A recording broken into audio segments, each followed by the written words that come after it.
Hi hello welcome back to my channel. അപ്പോൾ ഇന്നുണ്ടല്ലോ നല്ല ടേസ്റ്റായിട്ട് സോഫ്റ്റായിട്ടേ കടയിൽ വാങ്ങണ അതേ രീതിക്കുള്ള രസഗുളയും കൊണ്ടാണ് വന്നിരിക്കുന്നത്. അപ്പോൾ നമുക്കിത് എങ്ങനെ ഉണ്ടാക്കണമെന്ന് നോക്കിയാലോ. അതിന് ഞാനിവിടെ 1/2 ലിറ്റർ പാലാണ് എടുത്തിരിക്കുന്നത്. അതൊരു ചട്ടിയിൽ കണ്ട് ഒഴിച്ചു കൊടുത്തിട്ട് നല്ലോണം കണ്ട് തിളപ്പിച്ചാണ്ട് എടുക്കുക. പാല് തള വരുമ്പോഴേ ഇതൊരു ചെറിയ സൈസ് നാരങ്ങയാണ്, അതും അതിൽ കണ്ട് പിഴിഞ്ഞു കൊടുക്കുക. വലുതാണെങ്കിൽ ഒരു മുറി മതിയാവും കേട്ടോ.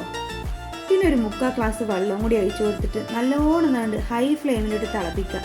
ഇളക്കി കൊടുക്കാൻ മറക്കരുതേ. അത് നല്ലോണം കണ്ട് തള വരുന്ന സമയത്തേ അത് ഓഫാക്കുക. ഇനി ഇതൊന്ന് ചൂടാറിയതിന് ശേഷം ഒരു അരിപ്പയിലേക്ക് ഇട്ടിട്ട് നല്ലോണം ഒന്നുണ്ട് വെള്ളം വടിച്ചാണ്ട് എടുക്കുക. ഇത് വടിച്ചതിന് ശേഷമേ ഒന്ന് തുണിയൊന്ന് കിഴികെട്ടി വെക്കണേ. കിഴികെട്ടി വെച്ചാൽ നല്ലോണം ഒന്ന് ഡ്രൈ ആയി കിട്ടും.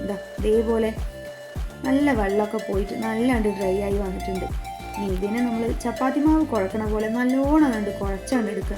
അപ്പോഴാണ് നമ്മുടെ രസഗുള സോഫ്റ്റ് ആവുകയുള്ളൂ കേട്ടോ. കണ്ടില്ലേ, ഇതേപോലെ ഇപ്പം നമ്മുടെ മാവ് ഇവിടെ റെഡി ആയിട്ടുണ്ട്. ഇനി നമുക്ക് ആദ്യം പാവ് ഒന്ന് കാച്ചിയെടുക്കാം.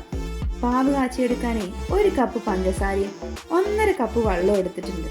ഇത് നല്ലോണം കണ്ട് തിളച്ച് വരട്ടെ. അപ്പത്തിനും നമുക്ക് നമ്മൾ കുഴച്ച് വെച്ചിരിക്കുന്നതിനെ ചെറിയ ചെറിയ ഉരുളകളാക്കി എടുക്കാം. ഈ ഒരു അളവിന് മതി കേട്ടോ.